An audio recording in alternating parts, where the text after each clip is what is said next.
Good day, I'm Denise Phillip. I'm the content analyst for NGRT.com, and we're coming live to you from the African Utility Week studio. And with us this morning, we have Chimaobi. He's a research officer of the Energy Commission of Nigeria. Thank you so much for taking time out of your busy schedule. How is the event going so far for you? Well, it's been going fine. Atmosphere is great, and lots of companies are around. Key players in the energy sector in Africa are around, and I mean, it's been great so far. Very thought-provoking keynote speeches.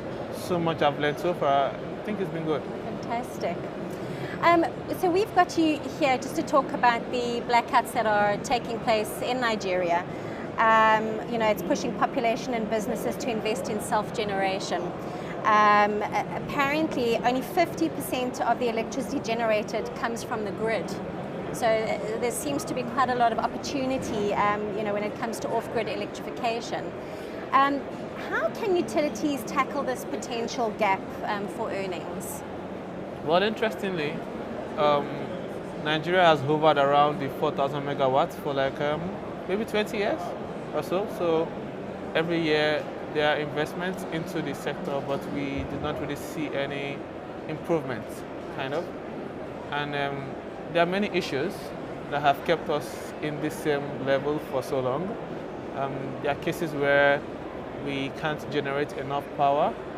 There are cases where we generate power, but the machineries are not maintained properly, so over time it goes bad. The transmission network, sometimes it's obsolete. Distribution, the same thing. Well, the government tried to privatize the generation and the distribution, and then they own the transmission network. So far, there's not been any significant improvement either. The gas-powered plants have issues getting gas to them. So you build a gas power plant, and then you can't get gas to it. So the problem too.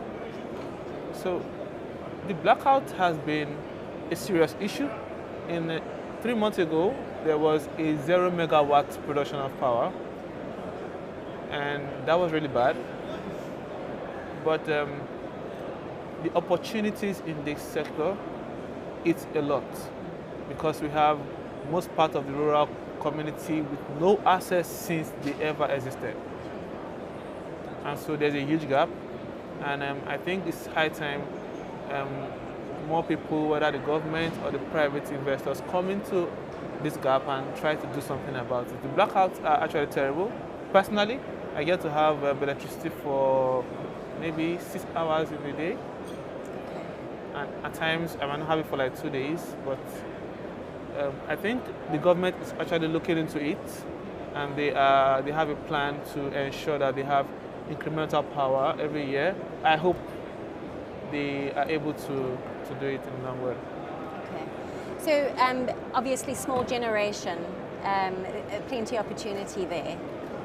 What is the potential there, and how are utilities interested in developing it? Okay, small generation is key, because the focus seems to be on the urban centers, and obviously, if you live in the urban centers and you don't go to the rural communities, you wouldn't know what's going on there. But I've had the opportunity to go to some rural communities. And it's sad because these guys actually have some things going on for them. Communities where they farm, and then a truck has to come to the community to take their farm produce maybe every 5 days back into the town or the urban areas, and they do not have any access to either store what they produced or to even go into other small businesses. So small generation is actually important, because you see, for the investor it's business. For the customers, they want electricity. Now the investors say, if I take electricity from this point to the rural community, will they afford the tariff? Can they pay for it? Will it be worth investing in? So usually there's this habit of leaving them out, because investors feel they can pay for it. Even the government feels that way sometimes. So I think it's high time people have smaller generations in this community. So you don't have to say you want to bring the grid down to those communities. You go to those communities and then give them the mini grid or the micro grid, depending on what source of generation they have. So. Okay, so let's talk about the mini grids. Are there any developments currently or any projects that are about to be launched? Yeah, there to further develop this? There are projects ongoing that are sponsored by the World Bank and all the rest. Interestingly, they might not be so much because when you look at the rural community in Nigeria, it's a huge one, and there are projects going on right now. But if I was to quantify the projects in percentage, I would say maybe just 2% of the entire rural communities that those projects can only cover just 2% that are ongoing right now. So the gap is still very huge. Yeah. So, the outages are obviously affecting big business as well. Of course. So would a self-generation for them be an option too? Okay. Currently, most huge companies, the big companies, do not rely on the grid. The ones that rely on the grid for maybe lighting loads, but for their basic operations, they do not, because they know the effect of having a downtime in their production processes, for example. So they prefer to use gas-fired plants and have contracts with the gas suppliers so that they can maintain 24 hours, 24/7 continuous power supply for their operations. So it's a case where many big companies self-generate even more than they require.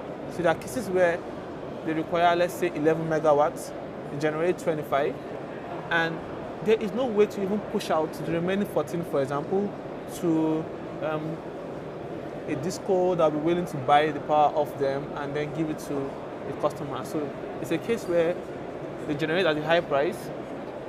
That's the big companies. They have excess power, but the discos cannot buy the power from them because they will be willing to sell at a high price, which the customers in return cannot afford. Right. So big companies are actually in fact, let's not talk about big companies. The medium companies, even the small businesses, a hair salon, a tailoring shop, they all have their small generators, 1 kVA generator. Everybody's self-generating as much as they can. It's pretty expensive though, sitting with a generator. But everybody needs electricity, so they would probably do everything they can to get the power. But obviously in turn, it means that the clients get to pay for all the expenses. It's usually not very easy because to break even in a business where you self-generate at a high price, it's ridiculous. So what's the next step? How do you think that the utilities should go about this, or the government should go about this? Because this is quite a big market potential, isn't it? Of course, yeah. Well, like I said before, it's business for the utilities, and they have to find a way to make their money back or break even at least.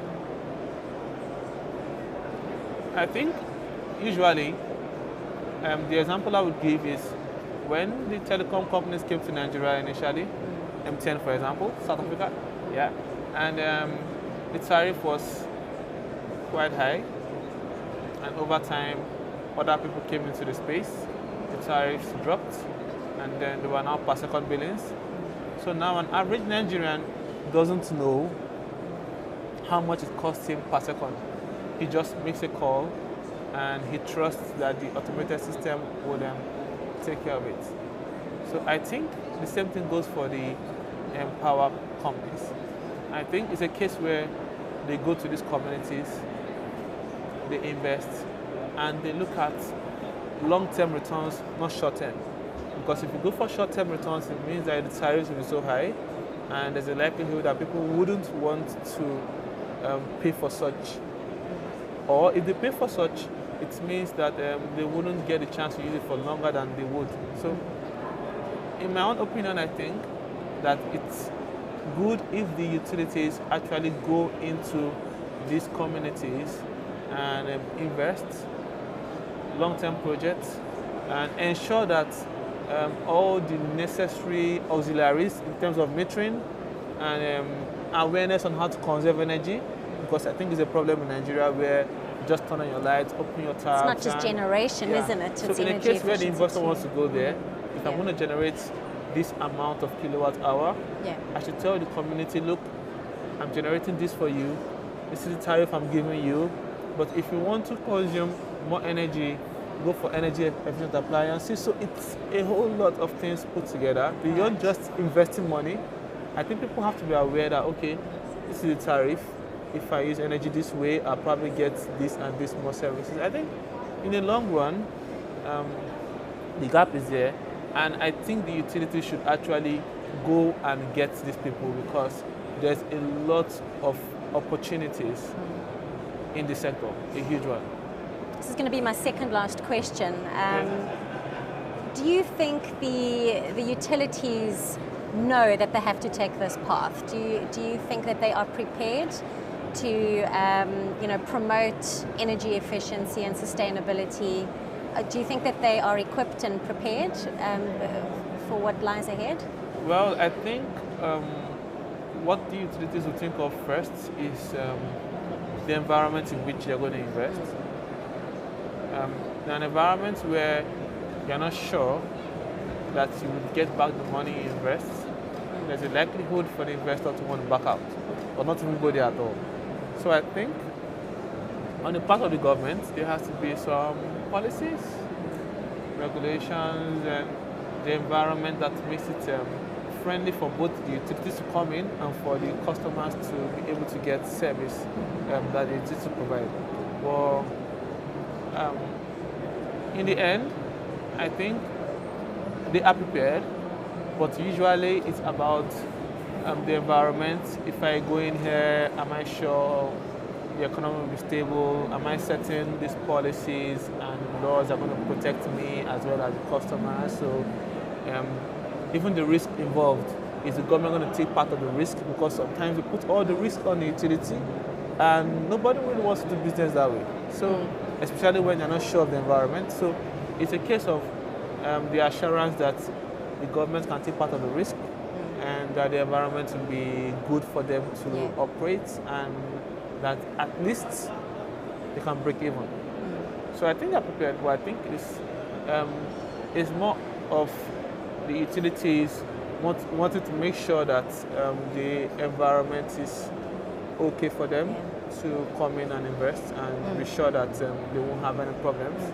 Okay. Especially in a case where they have to bear all the risk. Right. My last question to you, as a last takeaway, what would your advice be to utilities, not only in Nigeria, but to utilities around Africa?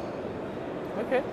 I think I've dwelled on Nigeria too much because that's where my own first-hand experience is. Yes, of course. But I've been to other countries, and I think it's basically the same thing. But there are some countries that are actually moving forward when it comes to closing the gap and the opportunities in the rural communities, Rwanda, Kenya, and so on.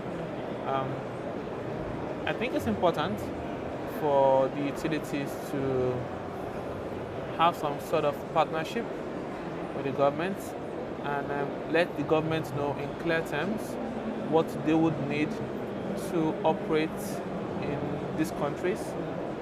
Because if you do not make it in clear terms, somewhere there's a misunderstanding, you've invested money, the government can back out anytime and then you lose. So I think they should be able to collaborate with the government, make sure they have clear agreements as to who bears what percentage of the risk and what the tariff should be, and how they can, projects that are scalable, how they can expand these projects, and how the customers can benefit in the long run. So I think in the end, around Africa, it's a big opportunity. But let's not forget that we cannot just keep energy in isolation.